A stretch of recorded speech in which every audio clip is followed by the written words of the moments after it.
Okay, picture this. When you think of samba music, what comes to mind? Probably the hot, humid streets of Rio de Janeiro, right? The massive carnival parades.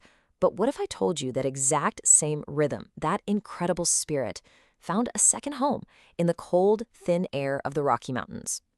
Yeah? You heard that right. We're going to dive into how this iconic sound traveled thousands of miles to put down new roots in one of the most unlikely places imaginable. To really get this story, you've got to understand what samba is at its core. And this quote from Franco Arteceros just nails it. It's not just music you dance to. It's a pulse. It's a living, breathing thing that carries the entire history of a people, all their struggles, their joy, and their fight for freedom. It's literally the heartbeat of a culture. So that's the big question, isn't it? How on earth did this deeply Brazilian pulse travel 5,000 miles and end up thriving in Colorado? I mean, we're talking about a world away. Well, the journey itself is just as amazing as the music. Okay, so before we can understand its new home, we have to go back to its birthplace. We've got to explore where this pulse even came from, deep in the cultural heart of Brazil. Now, this is absolutely crucial. Samba wasn't born in a concert hall or a dance club. It wasn't for entertainment, no. It was an act of pure survival. For enslaved and marginalized communities in Brazil's favelas and their spiritual centers, the terreiros, this rhythm was how they held on to who they were. It was a way to reclaim their own humanity when everything was trying to strip it away. And even inside Brazil, samba evolved in these two incredible ways. You started with the samadeirada. Think of it like a small, intimate circle of people, a shared ritual of liberation. It's the original, raw pulse. But over time, that raw energy exploded into the Escola de Samba, the huge, spectacular samba schools and parades you see at Carnival. That intimate circle became a massive public statement for the whole world to see. All right, so we've got this incredibly powerful rhythm of resistance. How does it make the jump from the tropical heat of South America all the way to the snowy peaks of North America?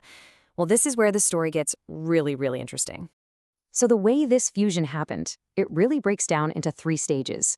First, you've got exploration. You had these super curious jazz musicians in Colorado, and they were just hungry for new sounds. Then came the exchange, and they didn't just borrow the music, they totally committed. They literally traded in their drum kits for authentic Brazilian instruments like the giant surdo bass drum. And that led to the final step, a true fusion, where the super technical, precise world of jazz collided with the raw, emotional energy of samba. And this whole phenomenon actually has a name. Some people call it the percussive bridge, because it wasn't about copying anything. It was a real conversation between cultures. You had the pinpoint precision of American jazz meeting the wild ancestral heartbeat of Brazil. And out of that conversation came a brand new rhythm that connected two completely different worlds. It's just amazing. So a new sound is born, but a sound is just sound, unless people keep it alive, right? This fusion didn't just create music, it created a whole new community. Let's look at who is protecting this high-altitude rhythm today. So what exactly is this Colorado sound? Well, it's this incredible recipe. You take authentic Brazilian playing styles, you filter them through the technical discipline of jazz, and then you wrap it all up in that unique, collaborative, let's build it together spirit of the American West. It's a sound you just won't hear anywhere else. And you know, a sound like this doesn't just hang around by accident. It's being actively nurtured. And there are two main groups that have become the absolute pillars of this entire scene. The Boulder Samba School, you might know them as Bateria Alegria, and Samba Colorado. These groups, they're the real guardians of the groove. I mean, what they do is so important. They're teaching this rhythm to kids, to new generations. They're constantly perfecting that unique blend of Brazilian soul and jazz precision. And maybe most importantly, they bring back the roda, that original circle, inviting everybody in the community to be part of it. And when you see it, it is just visually stunning. I mean, just picture it. You've got these brilliant, vibrant carnival feathers and costumes, but the backdrop isn't a beach in Rio. It's the rugged, rocky flatirons outside Boulder, or the modern Denver skyline. It's the perfect picture of this wild, unlikely cultural fusion.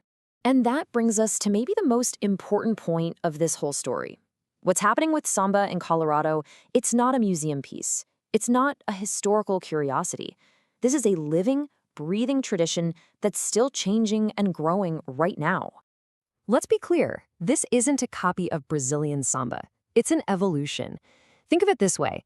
In Brazil, samba was born from raw ancestral energy, as a tool for survival. In Colorado, it's transformed. It honors that past, but it's become this new thing, a high-altitude heartbeat that's all about blending tradition with incredible precision. So, why does any of this matter? Well, because this high-altitude heartbeat is really an invitation to all of us. It's a call to maybe step away from our screens, to get out of our digital bubbles, and step into the rota, a real physical circle where we can connect with rhythm, with other people, and with a history that literally spans continents. And that really leaves us with one final thought.